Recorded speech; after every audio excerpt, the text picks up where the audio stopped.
What is going on? NFL Week 1 in the books, almost. Recording this before Week 1 or before Monday Night Football Week 1. So Jets, Niners have not played yet. We know the result of the other 15 games. Jake Osmond with me. I'm Zach Bruner. Welcome to the FlurrySports Podcast, Season 9. We were correct. We hit it.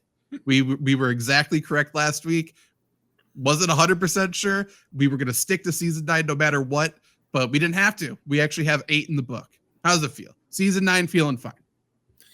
It feels good. I was tempted to come on here and promote it the same way that Calvin Johnson promoted Sunday Night Football. I'm not sure if you saw that, but he basically, he came out and he was like, when I was here, we were terrible. Yeah. Yeah. I want to come on the show and be like, we've had some bad years, but look at us now. We've had some bad episodes. You guys remember them. You guys were there for them. If you're still here, thank you. And you know what? The worst episodes, I will say, the ones that are the most chaotic, colossal failures, those are the best ones to revisit. They truly are. They're like, what was that take that you guys spent 10 minutes on? No part of it was correct.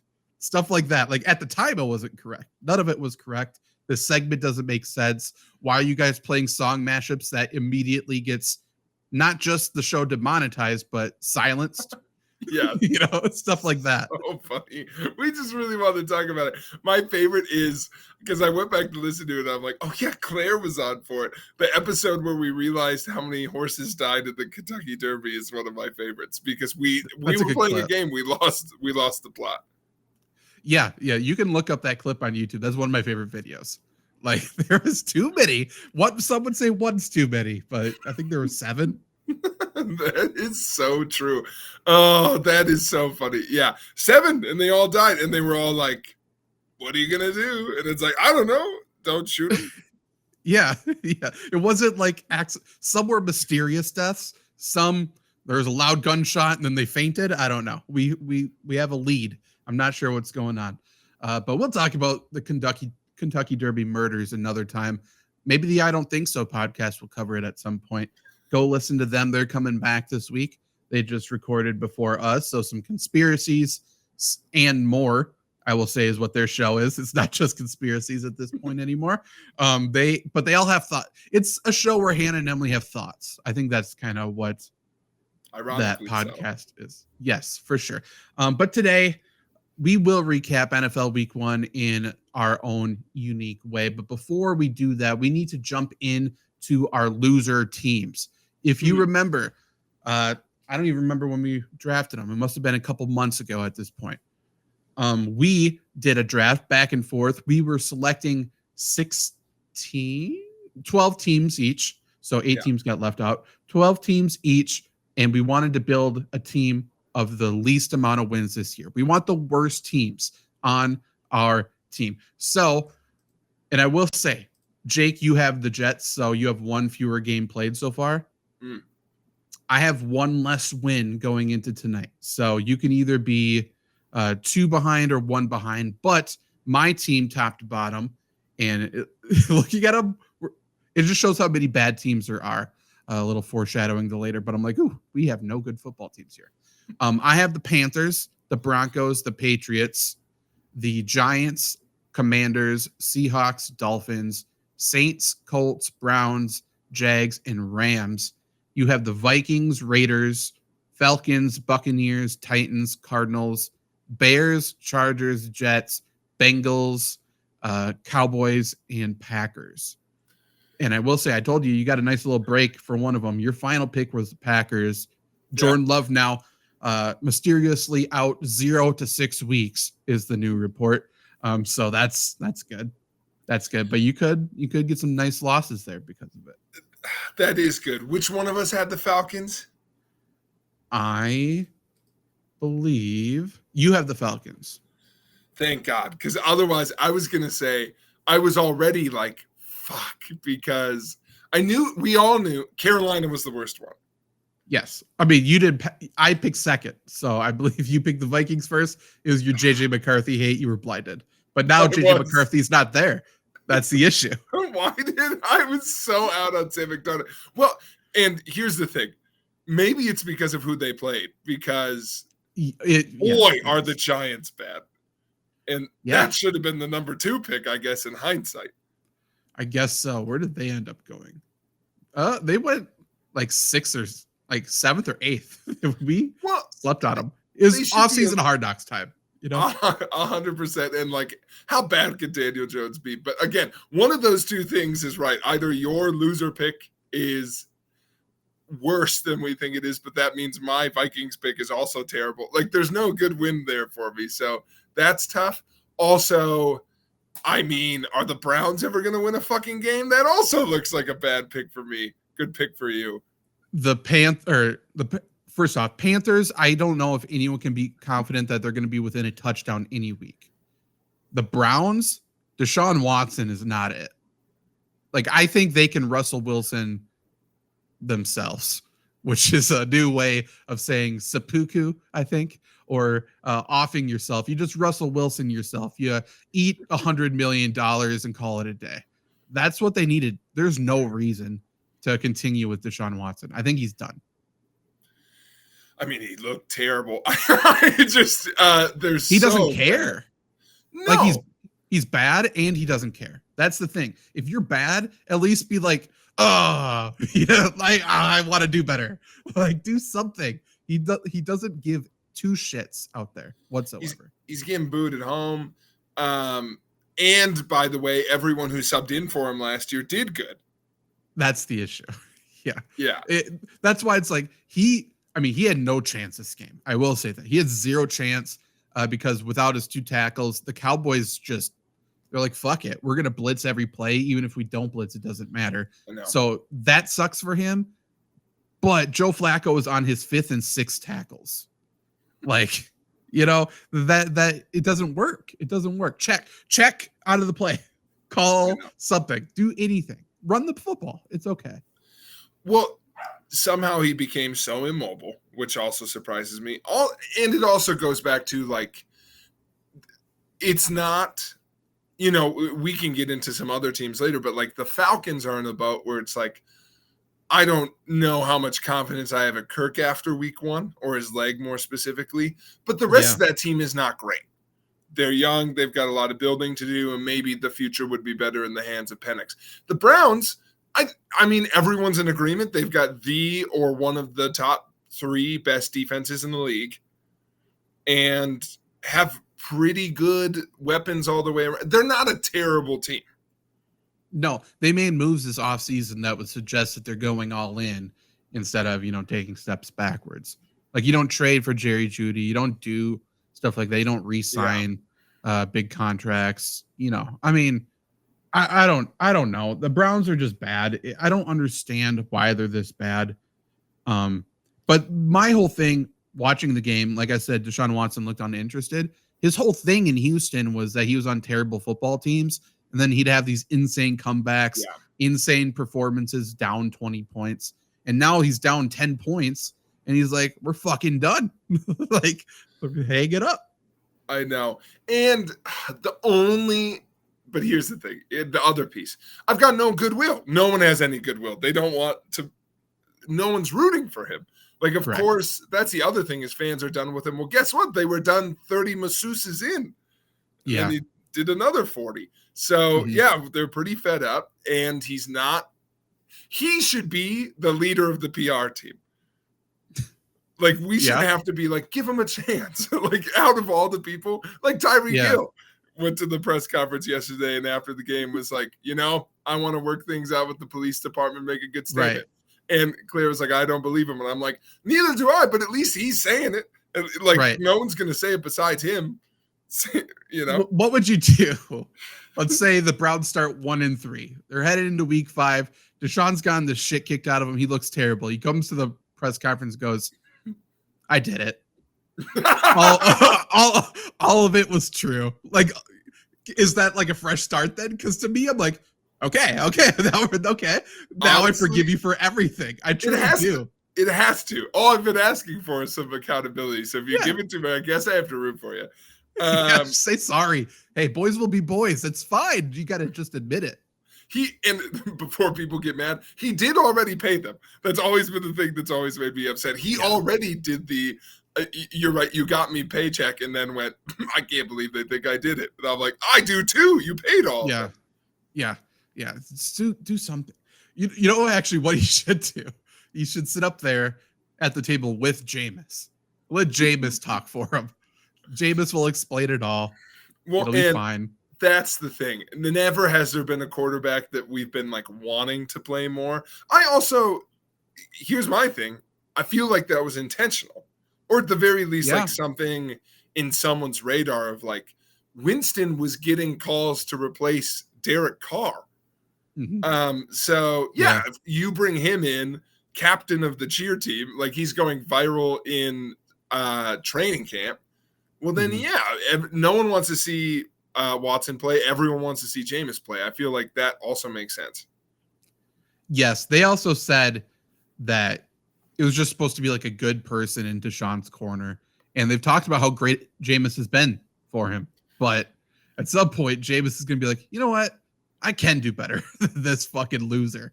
And I'm going to let everybody know. Worst he's done is steal crab legs. This guy stole the innocence of many women. What's worse? I know. I will say the only take I heard on Watson today that I do think is right. Any quarterback that you think did bad in week one, nothing changes after 1 week. As much as I'm out on Watson, it's got to be 2. It literally has to be 2 because this had to be on the radar that this could happen. I don't know. I think, to be completely honest, against the Cowboys and Micah Parsons, that's like the other thing for me. Like, that's also frustrating. For Deshaun, for the Browns, for the entire NFL, I will say, I think I've seen all I need to see. So I think after week 1, we can trim the fat. We can make some pretty clear, definitive statements. I don't know about you, but the sample size is enough. We're not even done with week 1 yet, but I feel confident in what we've seen. You don't? I agree with you. I guess I was more going for I think it's a little ridiculous to call for a change because it's a little like, and maybe I'm already jumping to the Falcons thing because I heard people today be like, get Kirk out of there. And I'm like, we knew this might happen. It's 1 week in. We knew this might happen. We knew it. No, we knew it would happen. Like, no matter what, Kirk could have an amazing game next game. And then the first incompletion that should have been completed, it's like, fucking Penix would have done that. Like, it's our first round rookie. They both should play. That's what the Falcons should do. They should split it into halves. That's only fair. I still don't know. Well, I do know why, because it backfired so immensely. I have never loved a period of football more than when the Broncos did 3 quarters of Kyle Orton, 1 quarter of Tim Tebow. Worked so well. It worked so well. And the only outcome was everyone wanted to see Tim Tebow more when they promised us it wouldn't work in a larger sample size. We said, we don't care. Give it to us. God. Tebow time was electric. That was one of the best moments. It was Linsanity of the NFL. It was incredible. That slant route to Demaryius Thomas in the playoffs is one of the worst throws you'll ever see. And it's on the money. It's through the hands of a leaping cornerback. It's my favorite thing going back is one cornerback doesn't make a play on the ball because he's so surprised it came over the middle, and the other one, hands outstretched, misses. Could have just ran next to Demaryius and made the tackle, makes a leap for the ball, gone. By the way, rip Demaryius. So I don't know. Yeah. I'm in on. And by the way, it's one of those things where it's like, but I couldn't be happier if he never plays football again, so I'd be fine with it. This is also the obvious punishment for the Browns. Yeah, like you deserve everything that comes to you at this point. Of course this didn't work out. I know. And speaking of making some leap decisions, Zach, I think we start here. Some seasons are over, and I think it's time we put it to rest. We're going to call some teams dead. We're going to establish what dead means. It's a yearly tradition for this show after week 1. And our track record speaks for itself. Kind of like our way of predicting women's World Cup winners. It doesn't matter how you get to the final answer. It's how you get there. And Our process is our process. Raton Perez, like everyone remembers. And by the way, our NBA track record is pretty good too. So you know what? We will show our work, but we will report who is dead after 1 week of football. A game of bar trivia last week, by the way. One of the final questions was who won the Women's World Cup? And I said, "Oh, I'm 100% positive." And someone said, "How do you know that?" And I said, "I can't answer." It's like, don't ask me questions. You got to Google a certain fairy tale later, but for now, trust me. But to clarify, because we were talking about this before the show, I remember the rabbit hole we got down from last year is. Last year, we were very liberal in our term of death, and I think we ended up landing on, if you don't have a chance to win the Super Bowl, you're dead. Because I remember us, like, debating, should we just say everyone but the Chiefs? Because we were like, technically, everyone's dead. There's, like, 2 alive teams. So I think for week 1, and I like the idea of us narrowing it in over time, I would like to say you're dead. You've got one of 2 things. One is even a smaller basket. You've got no chance at a winning record. That'd be the smallest basket, or you've got no chance at playoffs. That's the one I would probably consider dead. But if we wanted to do this more often, we could be like, I mean, there's no shot this team has a winning record. Okay. We can do winning record for 8 now. It'll definitely be fewer teams declared dead than Super Bowl, because much like last year, there's like 4 teams in the running for Super Bowl. So I know. That's what I was kind of thinking. I'd also be okay with the middle ground of playoffs, because I also maybe let's do that. That's a little more fun, and we can just get rid of like half the league. Okay, fine by me. Let's start with, we'll go by divisions. So let's start with AFC East. No shot at playoffs. Okay, Bills have a shot at playoffs, I think, right? Yeah. Dolphins have a shot at the playoffs. I don't know. I don't think they're good, but they have a shot at the playoffs. They do. I hate them. It's clouding my judgment. So that's fair. Jets. I think right now you have to say they have a shot at the playoffs. Absolutely. Patriots, big week 1 win, beating the Bengals, shutting them up. No shot at playoffs, right? None, 0. I was waiting for it. Shout out to Jay Daniels. Great week 1 win. We just listed 3 other teams that I don't think anyone would argue have better shots than them. They're host in their own division. So, they've got no shot at the playoffs. If they were in the NFC South, take a ride. Anything can happen. That's true. We kind of have to put them all in, don't we? Okay, we'll go AFC North. Ravens, I thought looked good despite the loss. So they got a shot. You can't call them dead. Yeah. Steelers always have a shot. They're going to have a winning record, so they have a shot. Yeah. Dan Orlovsky couldn't be more in on Justin Fields. Yeah. He's never wavered on that opinion, to be fair. So I like his stick-to-itiveness. To be fair, he doesn't waver on many opinions, but Steelers number 1 in the division and one of 2 teams to not score a touchdown. So pretty good. Yeah, but 1, they always have a shot, and 2, that fucking defense, man. TJ Watt's insane. Yeah. It's not fair. So they've got Packers should have TJ Watt. I will never forget. It's not fair. It was the easiest thing. I told someone once the worst thing that would have happened is if we just had we're going to draft all the Watts policies, we would have ended up with a fullback. That always made me mad. Even if you did it after JJ, there was no excuse for TJ. I'm still mad at Derek. We went fucking like Vince Beagle. Like, we took Ted Thompson. We lifted him on our shoulders with the basketball. Like, Ted, put the ball in the fucking hoop. Your chin is above the hoop. And then he tries to jump and reverse it, and he snaps his neck. Like, that's what it was. Like, it's the easiest layup of all time, and you can't do it. It's frustrating. I know. Yeah. It's frustrating. They, by the way, should have drafted JJ too. So, yeah. Anyway, Cincinnati. Dumb. Do they have a shot at the playoffs? I think they do. Boy, was I discouraged after. You know what? No, they don't. They don't, right? They don't. Joe Burrow, the blonde thing was cute until you started playing games. You can't look like that and do that. And by the way, T. Higgins should hold out for all the money in the world. If I'm him and I'm like, I didn't play, and that was our offense. Fucking pay, and you're picking Jamar Chase over me? You still haven't paid. Yeah. T. Higgins should hold out for everything it's worth. Jamar Chase is realistic. You probably can't call him dead, but I mean, playoffs though, you can't lose that one. They play the Chiefs this week.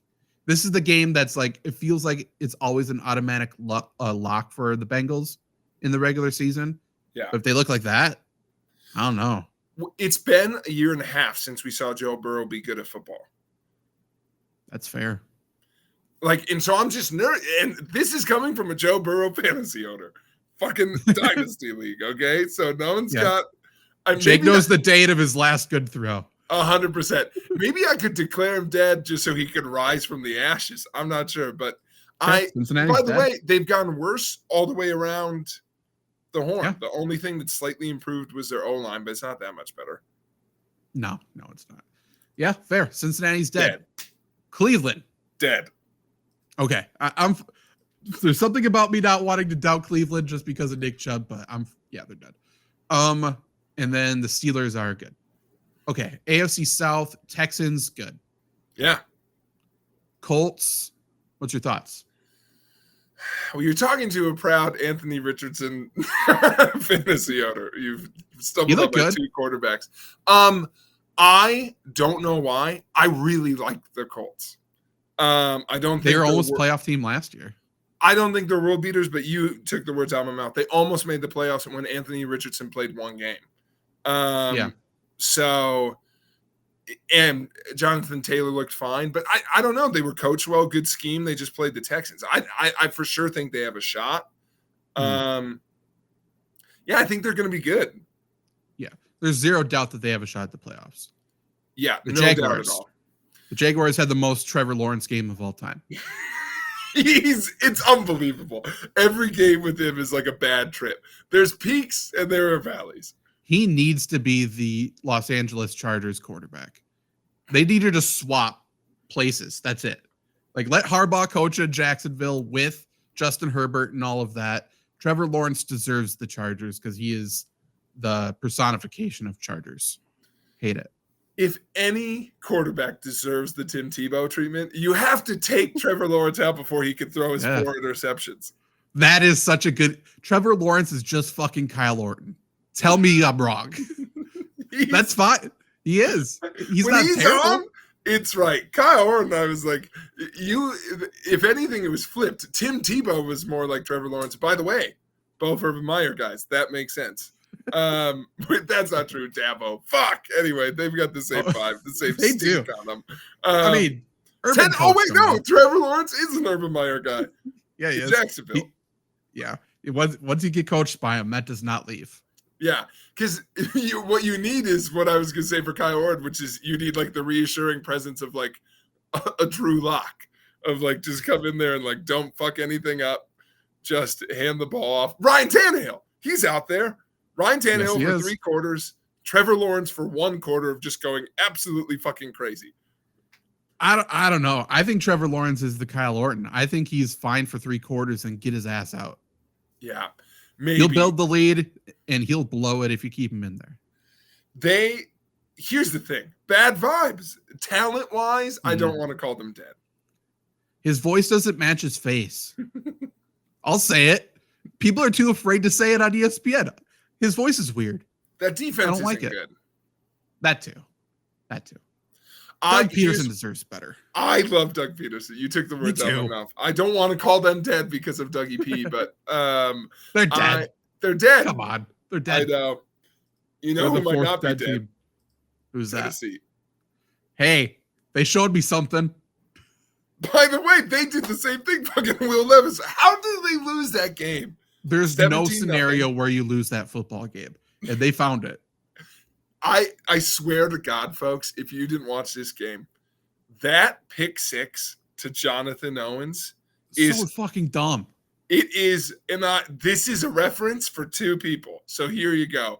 It is the most Sean Flynn throw I've seen since I've watched Sean Flynn. throw the football in high school. It's a reference for Zach, and that's a reference for Hannah.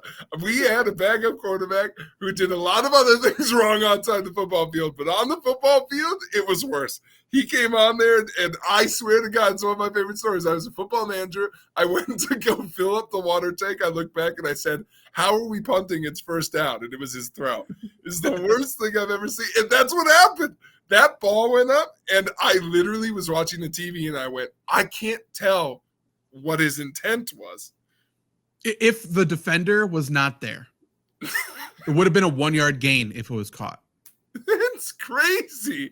It's crazy. We don't need to live and die on this fucking 1-yarder. Well, it's going to be – well, it's fine. Just if the Titans did nothing in the fourth quarter but kneel it 3 times and punt it, they win the game. By like 2 scores. I know. So, and for that reason, I don't know if I also love that what this car crash might end up being, but I don't know if I can call them dead because that's not replicable. It isn't. I am upset that DeAndre Hopkins has a torn MCL. That bums me out. That's one of that news bummed me out more than anything else that happened this weekend. Like there's a lot. It's so dumb. He deserves it, and he's gonna play. Unlike these other people with sprained MCLs, his is torn and he's out there. But I know. I don't think they're not dead. Okay. They can't be yet. They're not. They're just not. The argument would be, I don't know if the Bears are very good, and like they weren't Sunday. I think the Bears will be better. I think they're gonna win a decent amount of games. They were not a good team Sunday. No, they were not. So, you gave up that to a bad team. So that would be the argument is, maybe that was one of the few wins the Titans will get, and they choked that away. But for now, the vibes are better than in Jacksonville. Vibes are immaculate. That's a win. They marked it as a win. They are not immaculate. No, guaranteed. Will Levis walked into the locker room and marked it as a win. Like, we had them, boys. Like, what do you want us to do? Sometimes you win them, sometimes you lose them. But that should have been a win. I love the idea of it's Will Levis too, who's like, what do we do? Hey, we lost as a team. Like, no, that's certainly out of our control. That happened fucking homecoming Garrick Day 2010. And he's like, boys, hey, keep your head up. We all lost. No, we didn't. You motherfucker. No, we did, dude. It was you. Both sides of the ball. You did. You gave up the touchdown, and you threw the worst interception I've ever seen in my life. That's 2 Outground football references. Can we make it 3? Stay tuned for later. God, Dan Peterson's just fucking giggling at home right now, listening to this show. He's so excited. I hope so. He got out of there before he had to see Sean throw, though. He knew. Oh, he was there. He watched it. Okay, so back to the AFC. We did all the AFC South, right? Yeah. Jacksonville's the only dead one. Okay, of course. AFC West, Denver, dead. You don't even want to debate it. Dead as a doornail. Super dead. Sean Payton's like, guys, this is a real thing, he said. He's like, we need to help Bo Nix. Well, he's like, help him out. He did everything right. He wasn't too big for the moment. Now the rest of the team has to come along. Hey, Sean, Bo wasn't great either.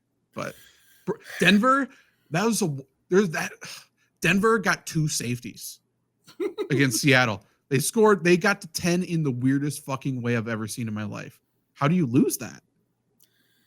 That's my only hiccup is I want to believe in Bo Nix, even though in my brain he's 40. And seasoned, yeah, for sure. 100%. And how good's the defense or whatever. I'm out on him. I just, I don't know how many teams I'm going to believe in the AFC West to be transparent out the gates, but they're not one of them. Okay. Chiefs, obviously, they're going to win the Super Bowl. Yeah. Raiders, I think not playoffs. I think they're dead. Dead. No play. That sucks. Another one that I'm rooting for, but they've got no plan. I love that they're again, we talked about this last week, quarterback controversy. Everyone's bad. Choose who you want. You can pick either option. It just doesn't make sense, though. You're right that they don't have a plan. Want me to tell you what their plan should be? Throw it to Devontae Adams. I know. Done. That's it. I know. Throw it to him 20 times. Oh, Work's calling. Okay. Jake is going to get some calls. He is going to shut the school down, but he's going to be on the man on the street. So he's going to dictate, or he's going to research some stuff. He's going to figure out who the other teams dead are. I will say Raiders for sure dead. I'll complete the AFC by saying I think the Chargers are alive. I don't think they're a good football team. I don't think they have any shot to win the Super Bowl. But Harbaugh can win enough games to make the playoffs. And then we'll do the NFC when Jake gets back. In the meantime, we'll continue recording. We will not stray away from this. Instead, I will declare all the teams dead, actually dead. They can no longer win the Super Bowl, which means they are no longer alive. Let's start. Bills, dead. Dolphins, dead. Patriots, dead. Bengals, dead. Browns, dead. Steelers, dead. Texans, dead. Colts, dead. Jaguars, dead. Titans, dead. Broncos, dead. Raiders, dead. Chargers, dead. Cowboys, dead. Giants, dead. Eagles, dead. Commanders, dead. Bears, dead. Packers, dead. Vikings, dead. Falcons, dead. Panthers, dead. Saints, dead. Buccaneers, dead. Cardinals, dead. Rams, dead. Seahawks, dead. So, for those keeping track, the teams that are remaining still alive, they still have a chance. They still have something to play for after 1 week of football. We got the Jets. They haven't played yet. I believe in them unless Aaron Rodgers tears his Achilles week 1 again. Ravens still alive. They're good. Chiefs, obviously, they're going to win the Super Bowl. They're good. 49ers still alive. And the Lions still alive. So 2 from the NFC, 3 from the AFC. You have 5 teams you can put in your bets for Super Bowl odds. That's it. That is it. And even still, the Ravens could be dead. I want to believe. I want the Ravens to win the Super Bowl. I want Lamar to win a Super Bowl. I want Derrick Henry to win a Super Bowl. And I think that offensive line is going to get better. But right now, you can't have Daniel Faalele, whatever, at your right guard. You can't do it. You can't do it and be a team that's not dead. You understand? Fuck it. Raiders are dead. That means we got 2-2. We got the Chiefs, the Jets, who have not played yet, the Lions, and then the 49ers, who also have not played yet. So of the 4 teams that are alive, 2 of them have not played. They play each other very soon. And, if something bad happens, we may be able to trim this to 2 or 3 teams, which would be exciting. That'd be, we're breaking news here on the FlurrySports podcast, the real dead and alive list, and then the tentative dead or alive list with the playoffs. We're doing both. What else can we do? We're keeping it all in, folks. We're going to keep this entire thing in. This is what we'll do. How about this? We have, once Jake comes back, Jake will join us as well. We did our reaction to an athletic article last week. We're going to do the same thing. This is their newsletter, The Pulse. So shout out to them. I like The Pulse for the most part. This is their 5 surprises from a wild NFL Sunday, plus tennis's new king. No idea what that means. I think there's a tennis tournament that happened. It's the US Open. It's kind of a big deal. Anyway, let's go through their 5 surprises. Yeah, 5 surprises. I don't know how many of these things are surprises. Number 5, Caleb Williams was meh, but the Bears won. I'm not sure what the surprise was other than the Bears won. Because we said it. I've said it a million times. Not Sam Darnold. Caleb Williams going to struggle to start the year. He's a rookie. Caleb Williams going to struggle to end the year. Passing team in a windy city, cold, rain, snow, not going to work. That middle chunk of the year, that's where Caleb Williams and the Bears are going to do some work. They'll be able to pick up 5-6 wins in the middle of the year and potentially push for the playoffs. But at the end of the year, they're going to lose the games that matter, as is the Bears' way, as is Caleb Williams' way, as is a passing team in a cold weather way. You feel me? So if we're grading the Athletic on this first surprise, I will say out of 10, 2. 2 out of 10. Not surprising. Number 4, the Saints. That's your surprise? They say call me a homer, but I was shocked by how good New Orleans looked in the 47-10 rout of Carolina. Not surprising. I guess the number of points that they put up was surprising, but the Panthers are the worst team I've ever seen. This might be, there's a legitimate chance the Panthers go winless. This is not a good football team. Nothing about them is good. Their best defender now is out for the year on the defensive line. So Panthers are going to go winless. This is not a surprise. Out of 10, I'll give them a 3.5 out of 10, just because there were a lot of points scored. So is what it is. Number 3, Dallas's meddle in Cleveland's despair. He said he fully expected a Browns win. I did not, but that's fine. And that was erased shortly after kickoff. Yeah, I mean, it was surprising. This game was surprising because the Cowboys put together one of the most dominant performances of football without looking good. Their defense looked good.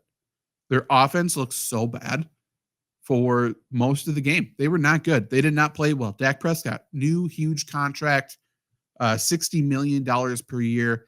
He did not look very good. The receivers outside of CeeDee Lamb did not look good. Yet Dallas was firmly in control, completely dominated the game. So surprising. It was a little surprising how horrendous Cleveland was. So out of 10, I mean, he says right here, meanwhile, it's jarring to see Deshaun Watson play like a bad quarterback.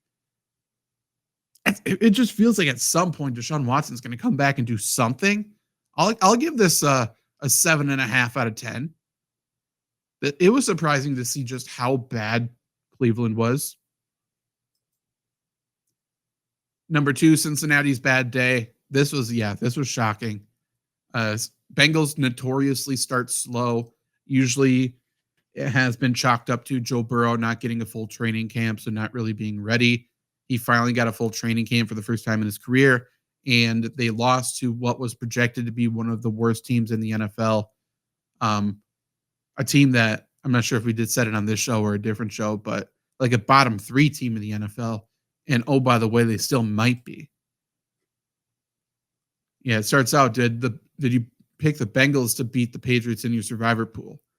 A lot of people did. I suggest you do my strategy of picking against the Panthers every week. But it is what it is.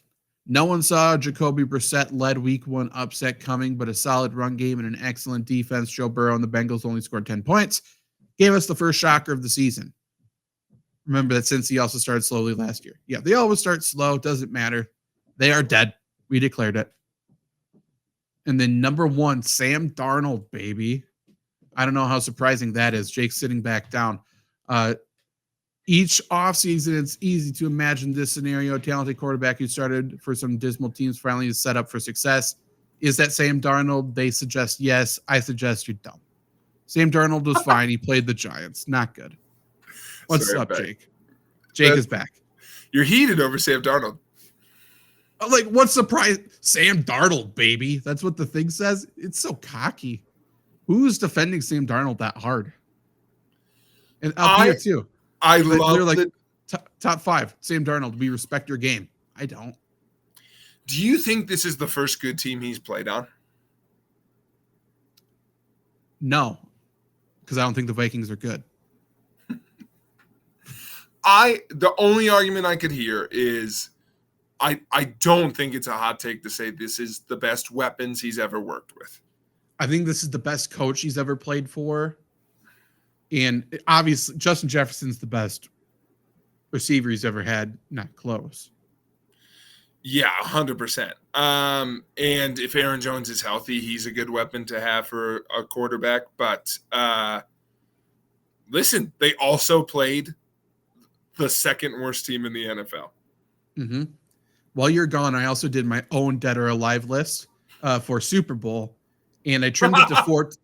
I trimmed it to 4 teams. 2 of them have not played yet, so there's a chance we trim it to 2 teams by the end of the night, which is exciting. You think both the Jets and the 49ers have chance at the Super Bowl? Yeah, for sure. I disagree. You think Jets don't? I was trying to, for a second, I was like, no, I hate the 49ers. I also have 4, but it's 3. I think there are 3 NFC teams I believe in. Who's the other one? Eagles? Yeah. I don't. I saw Jalen Hurts play football. I'm done. And by the way, I forgot that Kellen Moore's their offensive coordinator. He's the worst offensive coordinator in the league in terms of winning football games. Yeah, 100%. I think that's fair. I think that's fair. I really like I have a hard time going back and forth between like how they play and just the talent on their field. So they should be better. Yeah, I know. I also, God, I know they just played and just lost. That feels like I can't believe that. I agree with you, and I can't believe I'm counting out the Ravens already. I had the Ravens. I had 5 teams, and then I had to talk myself into into purgatory. I had to talk myself into it. Like, I want the Ravens to succeed, but I said you can't have Daniel Faalele as your right guard and be a team that's alive. You just can't do it.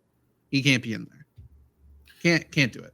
That's true. My most fantasy football moment this week, by the way, was it happens once a year to me. And I feel like every fantasy owner has a guy you draft and then you watch a game and you're like, he's going to be terrible all year.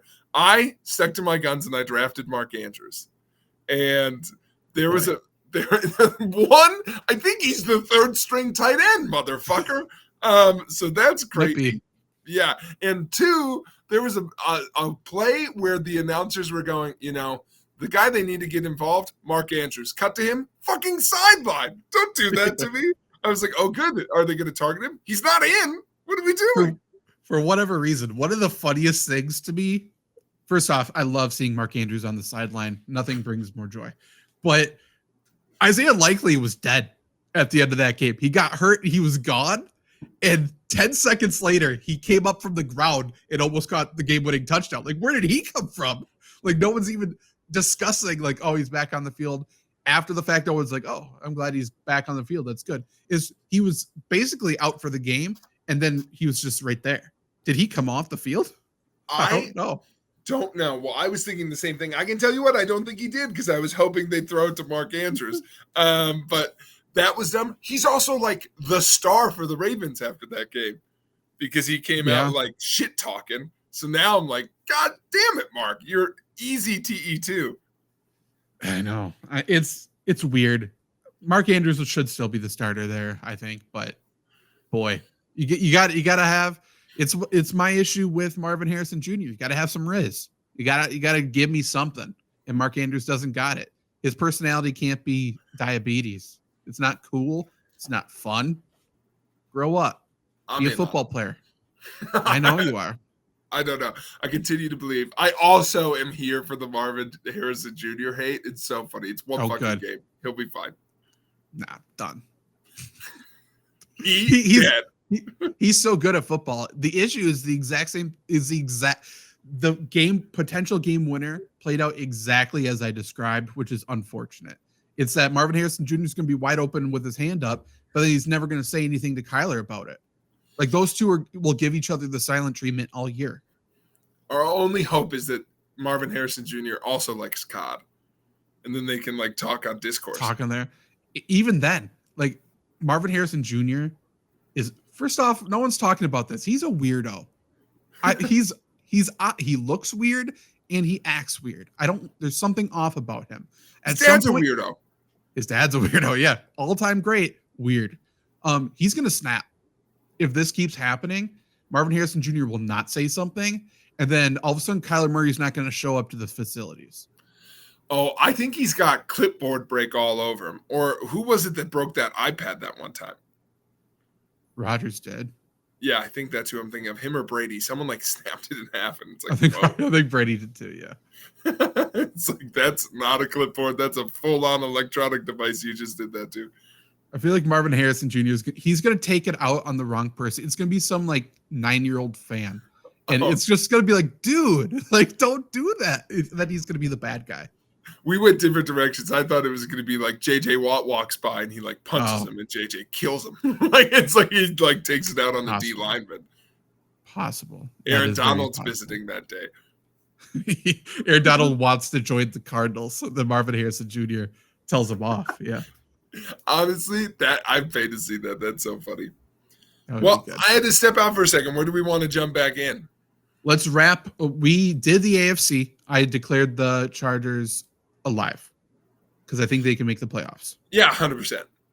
Okay, so let's do the NFC and then we'll get out of here. So starting up with the NFC East, Dallas, we hate them, but they're alive, obviously, right? They're alive. They're very much alive.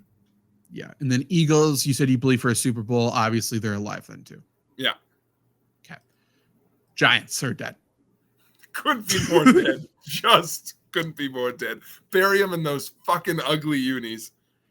They had to come out today. They're like, we're sticking with Daniel Jones for week 2. This whole season was supposed to be, let's see what we got in Daniel Jones. And now they're already like, they almost benched him. Like, we saw enough. We're good. It's crazy that they were like, that was the only thing was I understood somewhat. We talked about this, why they were like, we're out on Saquon.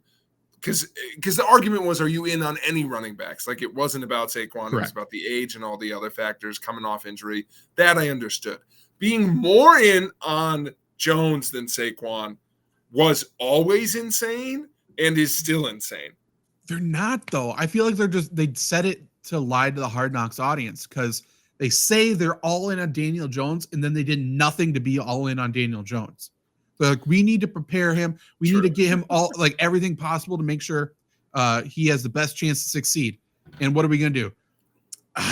Is John Runyon's son available? That guy who wasn't good enough to make the Packers? Like, let's get him. Like, that's not.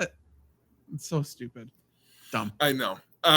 Yeah, no, they are, they're tanking for Cam. Is he the consensus number one? I don't know. For whatever reason, I can't even think of who it is. Yours? Yeah. Probably. I don't know. I don't believe in any Texas quarterback. Mel Kiper's released his mock draft. That's next week's show. We'll react to it. Washington's dead, right? Washington, I want to believe, but no, they're dead. Dan Quinn took me for a ride that game though, because he first half forward hat. I'm like, Commanders are dead. He came out second half backwards hat. I'm like, holy shit! Like, we're gonna get vintage Dan Quinn here, and then he turned it back around and they lost. So it was stupid. Bears. What do you think about them? Are they alive or are they dead? By the way, the quarterbacks projected to go right away in the first round next year. Shedeur Sanders. We'll see. Yeah, tough week. And then again, this has like mid-2010s Alabama vibes to me because I just don't know if any of these quarterbacks are good. It's the Georgia quarterback, Beck. Yeah, I don't get Beck. I don't. That sounds weird too. But the artist. Right. It's like saying I don't get back. But Carson Beck doesn't wow me. Doesn't pass the eye test to me. Do it against someone good in the big game. I'm sure he has, but even still, I don't believe it. Yeah. No, I know. To your point, Washington's dead. Don't know if that was what we were talking about, but I'm going to co-sign. Bears alive or dead? Dead. I don't think they have any shot at making the playoffs. I think they do. I think they're going to be bad to end. I think they're going to be bad to end the year. But the fact that I think they're going to be good in the middle of the year.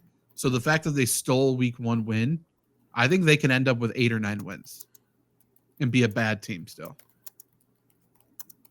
Yeah, my only thing with the Bears is now I'm like, I still think they're the fourth best team in this division. Maybe third. I think the Packers are the worst. I was going to leave it up to you which one you went in either direction with. But that's what to me, I feel I could totally see that with the Packers. But I don't know, man. Caleb Williams had if Will Levis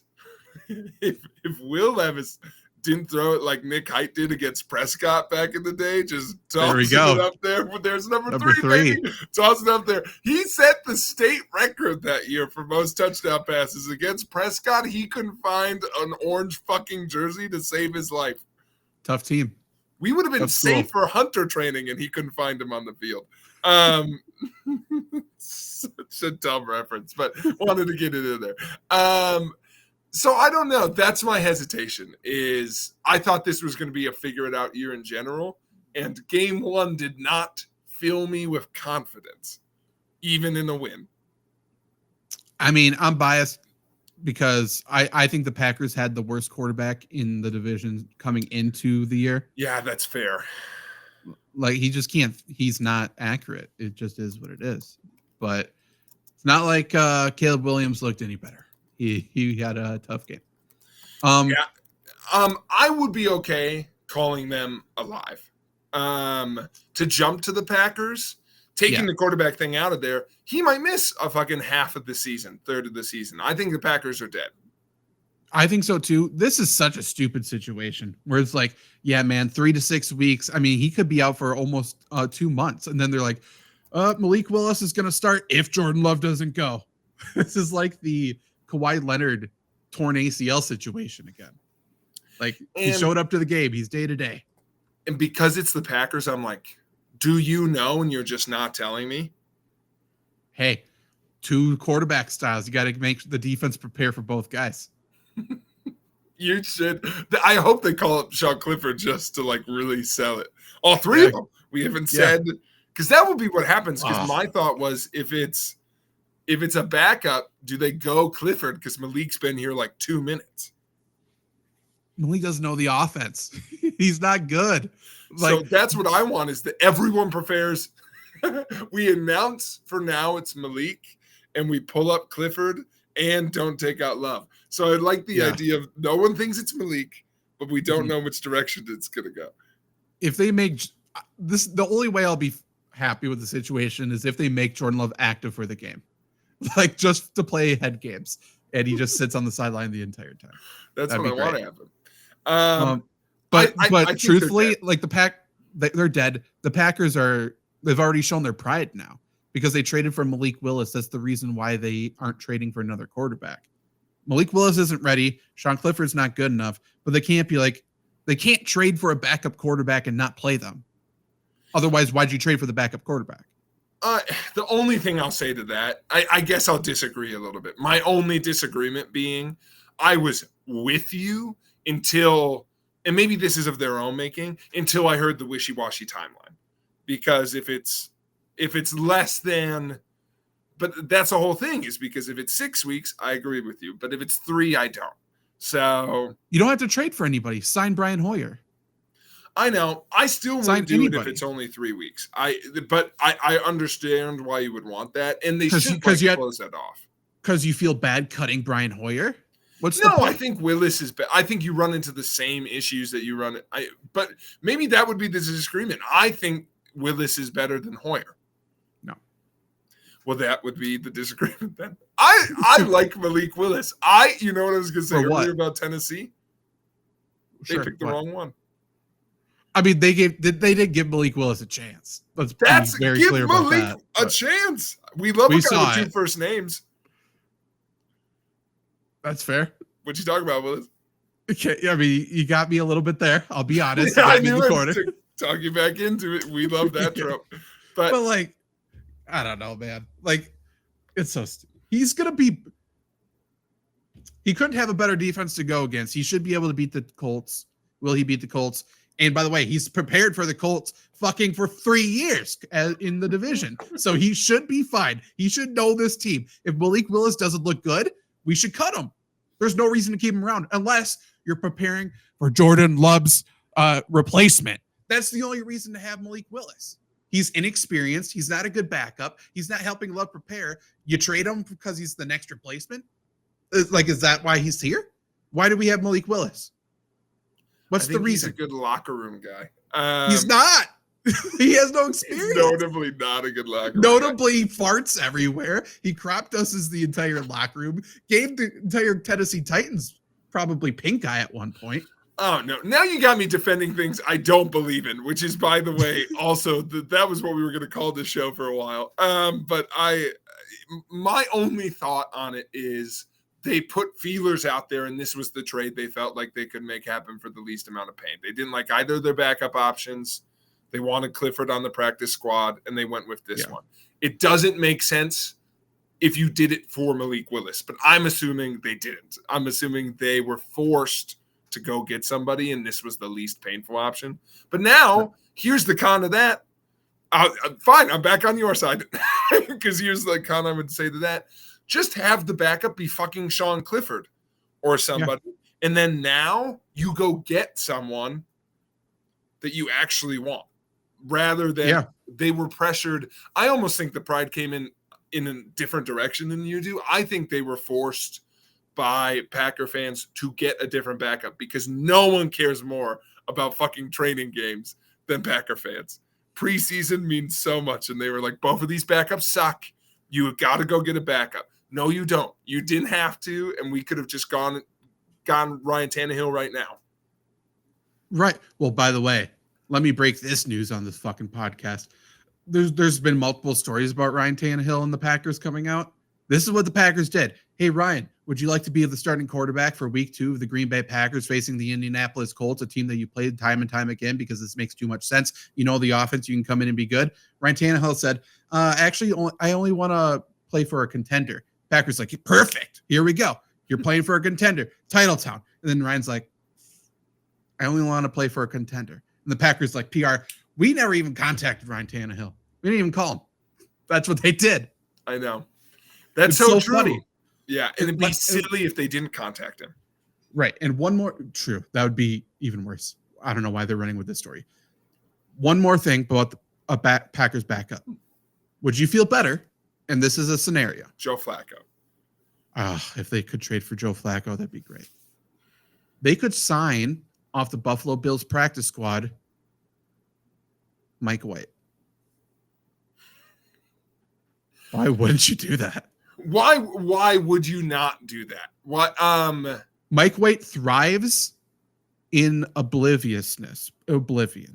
If Mike White doesn't know the offense, knows nobody's name, he will pass for 400 yards. The more comfortable Mike White is, the worse he becomes. I think you should go get motherfucker. I can't think his name. I was hoping it would come to me. Who's the guy who threw for 400 yards against the Lions for us and that got the Raiders to give him like a $10 million? Matt Flynn? What's Matt Flynn up to? Scott Tolzien. Honestly, yeah. Scott Tolzien can spin it. Why not? Charlie Whitehurst. Who's he playing for? I can name a lot of names. Blake Bortles. Call him up. Mr. December a little early, but come on in. Here's the only reason they wouldn't do that is if internally they like Sean Clifford. They don't. They put him on the practice squad so other teams could sign him. The only reason they're not doing anything, well, one, because they got turned down, but then two, it's because they traded for a backup, and you can't be like, we trade because what's the scenario? If Malik Willis isn't going to play, then he's the quarterback of the future. If he's the quarterback of the future, what's Jordan Love? There's no winning here. You're so right. Because otherwise they'd have to trade someone who could play this week. That's the only argument is you go and get someone who knows this system. Get Randall Cobb. He played college quarterback. It's like, I can't even think of anybody. I don't know. Brett Hundley, how far back is that? Is that the same system? I don't know. But what would we have to give up to bring back Rodgers? Let's see how he does tonight, and let's call. Let's see what we can do. By the way, I've got a certain Mississippi Trust Fund rule breaker who would love a chance to come back.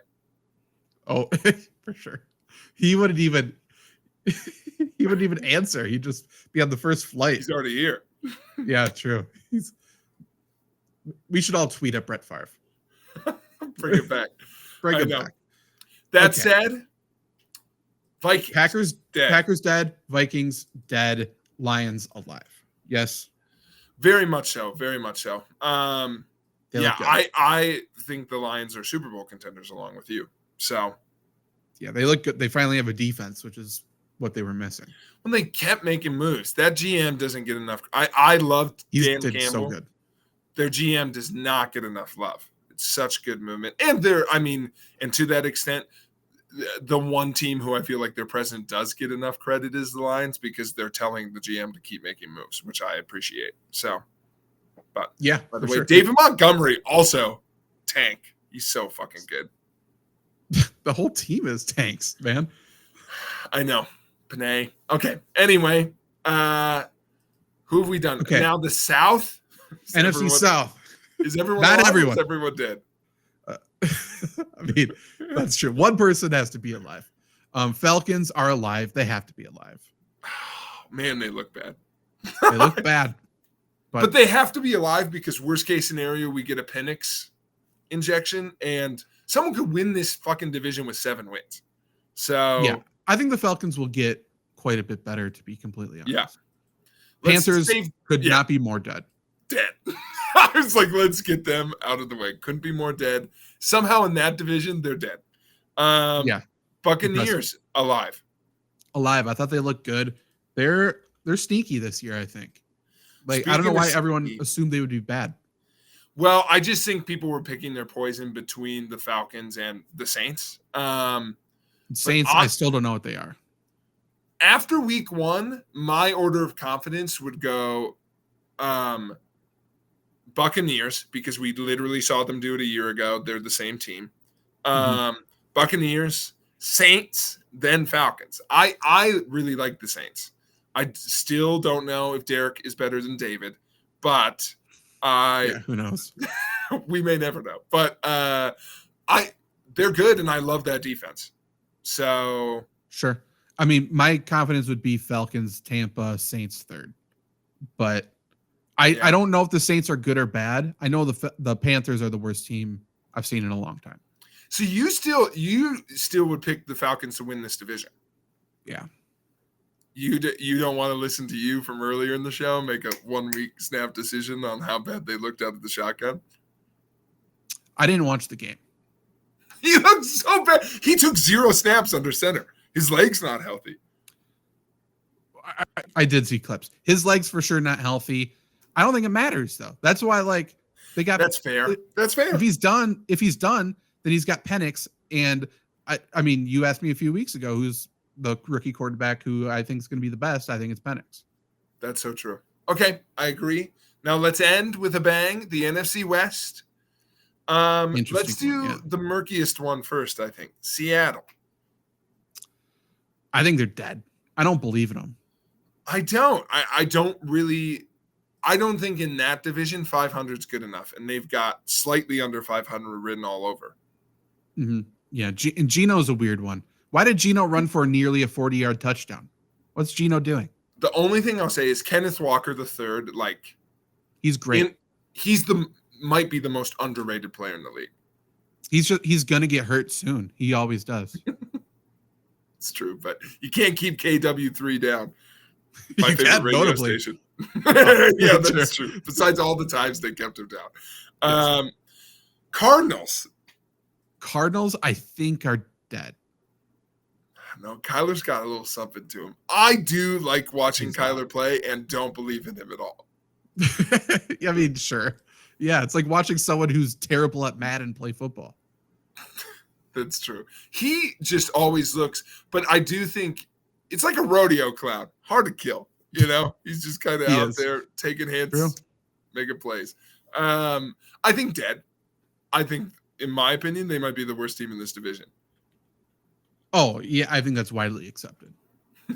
Okay, but we're not sure between them and the Seahawks. Seahawks for sure dead. Cardinals, there's something weird. No, you're the one wavering. Cardinals. Oh, really? Oh, okay. Yeah. Well, that's how I feel. Rams. They made the Patriots look fine. That's all you got to know. That's so true. The Bills offense, sorry. It made the Bills offense look fine. I think the Bills stink. They made the Bills offense look like, I've heard too many people today go, were we too critical of Josh Allen? No, they played the Cardinals. Yeah. I know. Rams are alive. They played the Lions well, and it's just health, right? Puka's out at least 4 weeks now, which stinks. They always have at least one pass catcher hurt. That was one of the most fun games I've watched in a long time. Stafford was in his bag in the second. Whoever won that coin flip won that football game. The shame is you could easily see, like, damn, why can't we get these two wide receivers to stay in the field at the same time? Because it's like two guys who can get open at will. Mm-hmm. Cooper Kupp has a lot of Jason Witten in him. He is not fast. He's not athletic, but he gets open, and I don't get it. Prime Wes Welker. He's better than Prime Wes Welker, which is crazy. The other thought I had, and I can't, people got to put themselves first. I was pissed at Aaron Donald. I think he left too soon. I think so too. And my whole thought was he's coming back, right? Like he's going to play at some point this year. But then his wife immediately after the game posts a video like, hey, Sam Darnold. Hey, Aaron Donald. Hey, Aaron, are you going to play this year? Like, how are you feeling? And he's like passed out. And she's like, yeah, he's not playing. That makes me think she doesn't want him to play. I don't like that. It's true. And I don't know. It's just like that game's different if he's playing, obviously. But it was also just like, I don't have a ton of confidence in that defense. I don't know if I should say that. They played okay, and the Lions offense is good. But they're fine. They're fine. They're not great. They're not terrible.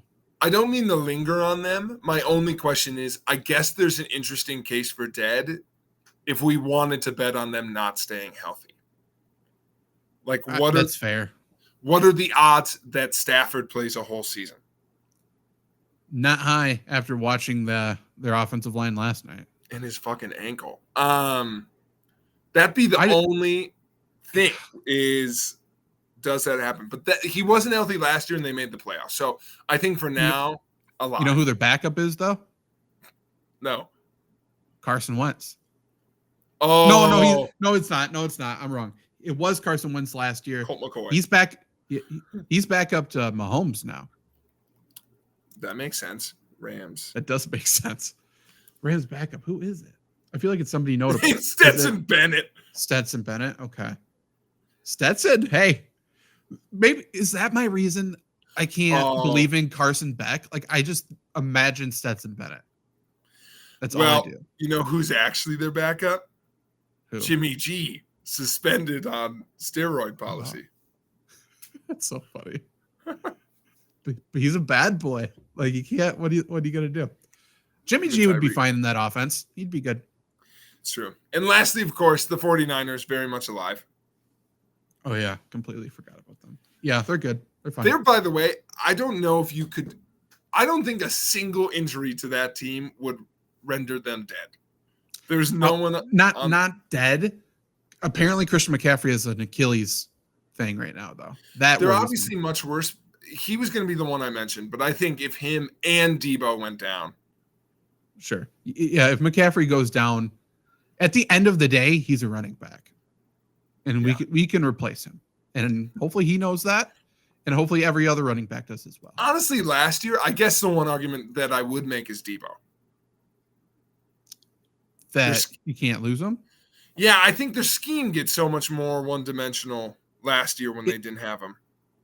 That's true. That's true. I mean, if we're being completely real, the one person they can't lose is Trent Williams. Let's be honest. True. I thought you were going to say Shanahan. I was like, that's true. It's terrible. Like, fridge accident falls on him. True. But, Trent Williams, without him, they're actually screwed. They have no shot. Let's end the show on this. I'd like to add a rule to the NFL because I was going to say for Shanahan, but I think we should embrace it wider. I think, like, if something happens to a student of mine, they have to have an emergency contact. I think coaches should have emergency contacts. Like, if anything happens to me, you're the coach. I think the one rule is they can't be on staff currently. Sure. That would be what actually happens is they promote someone internally. What I'm getting at is if something happens to Kyle Shanahan, I want it to be Mike. I want it to have to be his dad who comes. And he would be so pissed off. Like, God damn it. Well, I'd like it to be everyone's dad. I'd like every coach's dad to have everybody's dad. That'd be a motive pitch. But I would accept just emergency contact. But they can't be coaching anywhere currently. Former coaches are fine. Someone can pick Jeff Saturday. Okay. That was the Colts emergency contact. It was. That's true. That was one of the most fun stories in the NFL in a long time, and we need more of those. Every team should have one of those guys. It's like the emergency goalie in the NHL. Like if you got one break in case of emergency guy who used to play for you. That's true. It'd also be fun if it's like your high school football coach has to come and coach your team now. Because right. But Kyle Shanahan's high school football coach has things he would change about how Kyle Shanahan coaches. You know what I mean? True. God damn it. Why are we running the wishbone? Yeah. It's like, if this was my team, this is not how I taught him. You know what I mean? I 100% agree. That is such a funny thought. Like he watches every week and he's like, should have ran it more. It's like you're critiquing Kyle Shanahan. I do like the idea. Here's a question. Run up to the offensive line at the same time. Why aren't they clapping when they break the huddle? Like little things. They always say, there's schemes in college that wouldn't work in the NFL. I've always thought if at halftime the Chiefs came out and the rest of the game they ran fucking triple options, you'd be fucked. Like do it second half, no time to adjust, come out running a high school swinging gate offense. Yeah. Maybe not that exactly because we tried that once and the Colts got fucked, but otherwise, maybe a different scheme. That was a disaster. Swinging gate works though. We saw it in college football week 1. Swinging gate works. Yeah. But I would just love, a high school coach has to come in. That's my final rule policy for this week. Emergency contacts. That works. It's also the title of the episode, which is kind of interesting. But we will be back next week. And by the way, we talked about how we were going to realign college football conferences. We do have plans to do that. We might do that as a separate video series, or we may just pre-record them and inject them into future episodes. So if you have any ideas of future conferences, future things that you'd like to see installed into college football to make it more fair, more entertaining, let us know in the comments on YouTube. Let us know at FlurrySports Pod on Twitter, or at Jacob Osmond 1. He's been tweeting up a storm. Go there and check it out. Bring it back. Bring it back. It's getting a little full, but you can send the mail to Hannah Bruner at Elkmount School District as well. That's a very good one. And by the way, you have to tune into those because I've got big plans for Mizzou.